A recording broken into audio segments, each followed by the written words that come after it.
Hello everyone, I'm here to read you another bit of Rainforest Calling today. So I read a little bit yesterday, and if you haven't seen or heard that video yet, go back and watch that one first to help you with your learning, and then come back and read this one. So I'm on the wrong page. That's not a very good start, is it? Here we go. This is the page where we left off yesterday. Hope you enjoy the story. I liked it best when the sun shone through the clouds. The leaves all seemed to be coated in some kind of wax. It looks like somebody has slapped on some of that suntan oil that my Auntie Sonia uses out in the garden.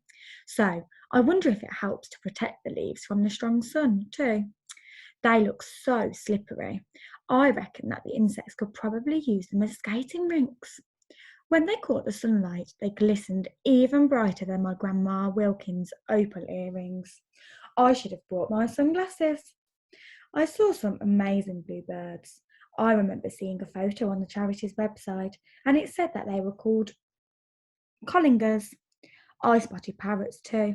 Macaws, I think. They were all perched in the treetops, and if you didn't know that they were birds, you'd easily see that the clouds had been raining. You'd easily think that the clouds had been raining multicoloured paint. Mrs. Curtis likes howler monkeys, but I didn't see any of those. I'm sure I heard one though. The webcam picks up the rainforest noises, and that monkey makes what my granddad would call a right racket. The poor things sound like they're gargling with rusty nails, and they're so loud.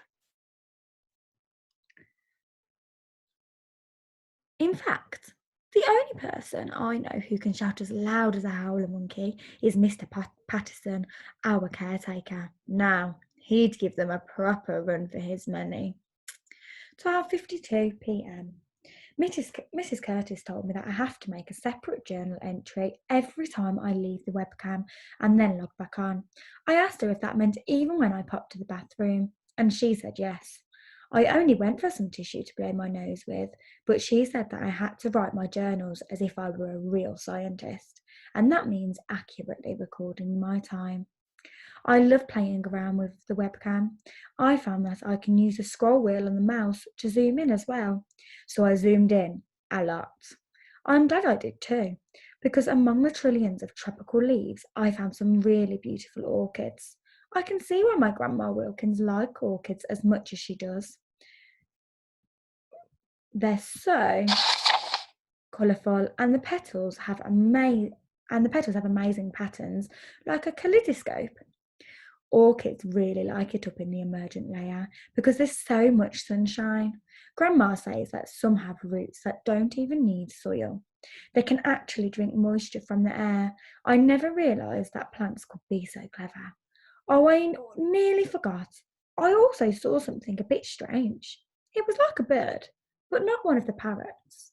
I didn't see it all at first. It was really well disguised, and I thought it was just a broken tree branch.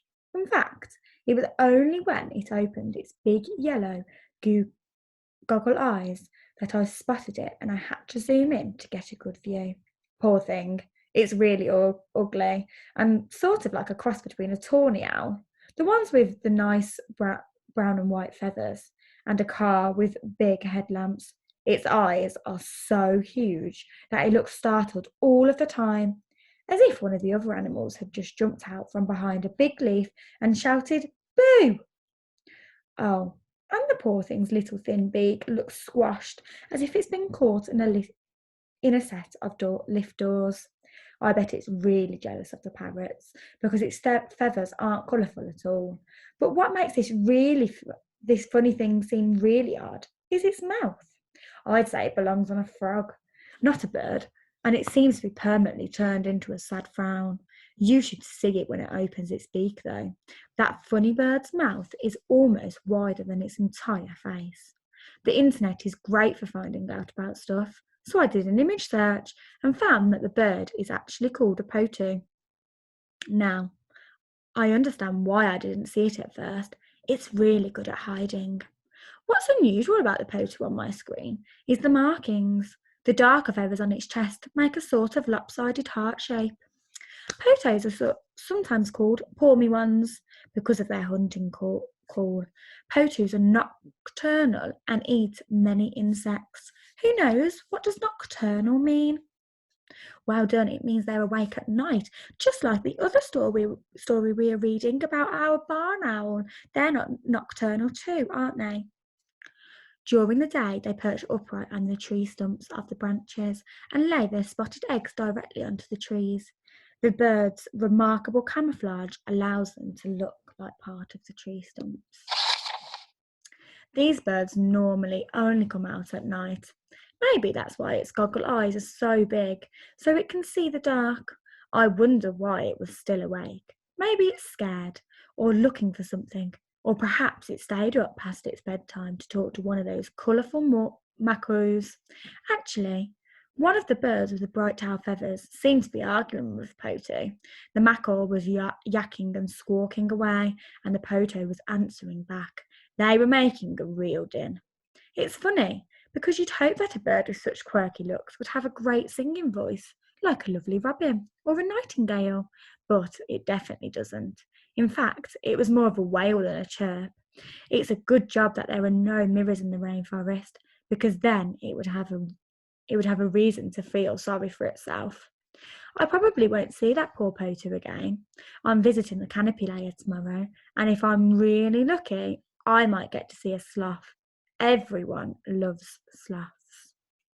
So Daisy's emergent checklist. She's in a mackerel, cottingers, capturing monkeys. She hasn't seen a new type of orchid, but she's learned about the Poto and different type of bird. I hope you enjoyed our story today and learned lots about different types of animals that you can see in our emergent layer. Tune back in tomorrow for the next chapter.